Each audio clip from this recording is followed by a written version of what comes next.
futuro doveva essere radioso al massimo.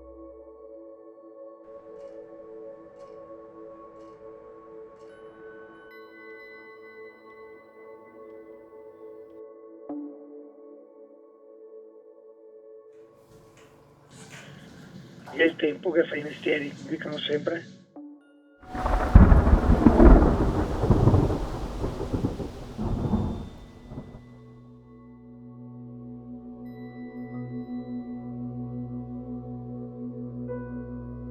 Credo che l'unica sia veramente una sorta di fuga via da qui.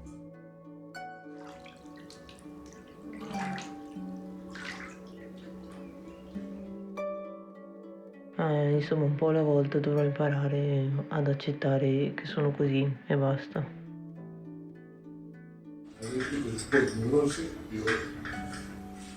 Siamo ancora abbastanza limitati, anche la nostra un po' di